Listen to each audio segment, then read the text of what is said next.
Hi friends, welcome to my channel Cook Create Explore. Few months back I came across an Instagram page called Skoosh. They sell DIY style bubble tea premix with popping bobas.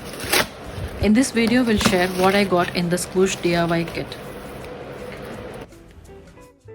Details of how to use the kit is clearly indicated on the box. The one which I ordered had 4 different flavors: the Caffeine Overload, SourTwist which is lemon iced tea, Purple Blast which has a blackcurrant flavor, Electric Fizz which is green apple.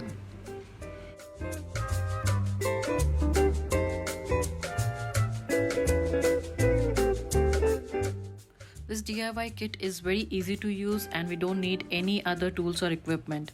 We just need to add water.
Thank you for watching my videos. If you like my video, please do like, share and subscribe.